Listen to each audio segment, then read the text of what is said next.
Walk down any street in Norway and you'll see rows of prams parked outside cafes with babies sound asleep in the freezing cold, sometimes even in snow. Finnish researchers actually studied this practice and found that these babies consistently slept for longer when they napped outdoors.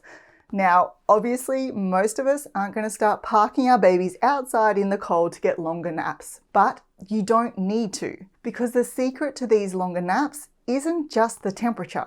It's a set of rules that Scandinavian parents follow, whether their babies sleep inside or outside, that encourages longer, deeper stretches of sleep. And these are rules that you can use at home starting tonight. The first rule is called lufting, and if you're like most parents, it's probably the opposite of what you're currently doing. Most of us close the windows, turn up the heat, and create a warm, cozy environment before we put our little ones to sleep.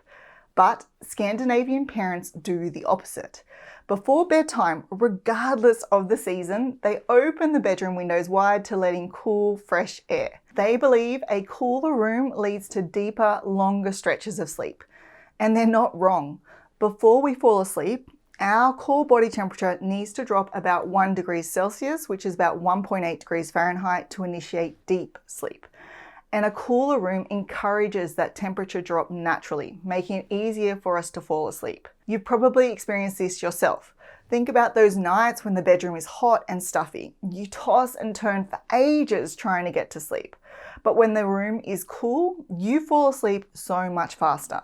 And it's exactly the same for babies. Plus, research has also shown that overheating is one of the biggest risk factors for SIDS.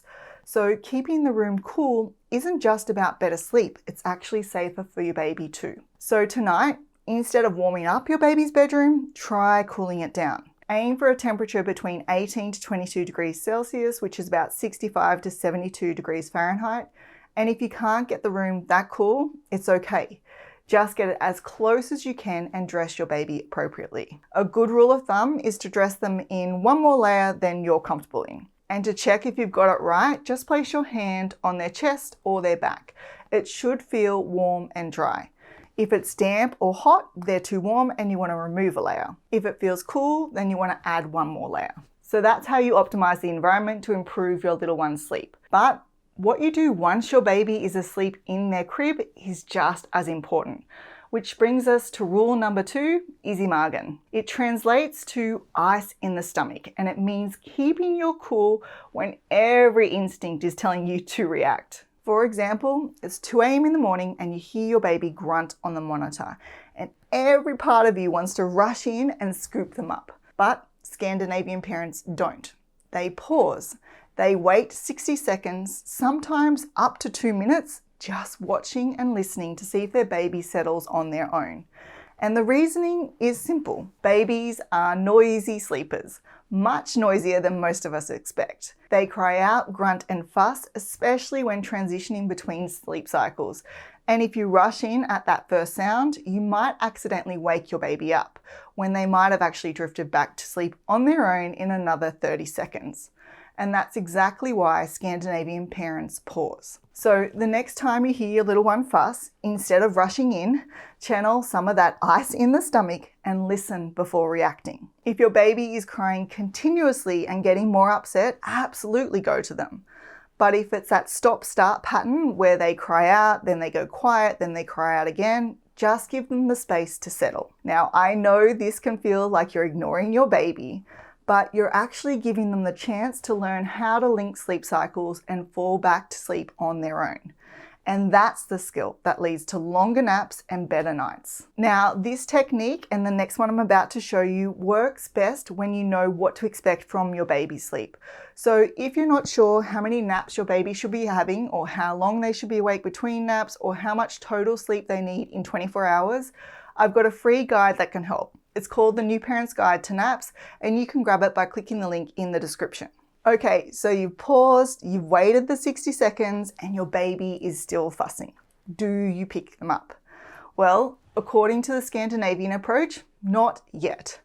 They believe that when you pick your baby up, you completely reset where they were in the falling asleep process.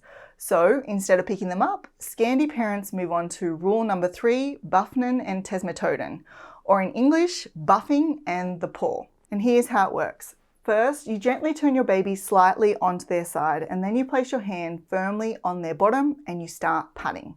When you pat them, it causes their body to rock slightly, and that rhythmic movement mimics what they felt in the womb, which helps them calm down. Once they start to settle down, you stop patting but keep your hand on their bottom. That's the paw. It tells them, I'm here and you're safe. Then you stay there with your hand on them until they're calm and drowsy. And at that point, you gently roll them back onto their back for them to fall asleep and you walk away. But if they're still not settling after you try this technique for a few minutes, then it is totally okay to pick your little one up and settle them to sleep in your arms, because the goal isn't perfection. It's about giving them a chance to settle before you step in fully. Now, here's the thing. These techniques only work if your timing is right. If you put them down too early, they'll fight it, and if it's too late, they're overtired, which makes settling them to sleep so much harder. But get the timing just right and sleep becomes so much easier. Now, most parents rely on wake windows alone to find this sweet spot, but looking at the clock is just one piece of the puzzle. There are 3 factors that you need to consider to find your baby's unique sleep window. And in this video, I break down what the other 2 are and how to combine all 3 so that you can stop guessing and know when your baby is actually ready to fall asleep. So make sure you watch that video next.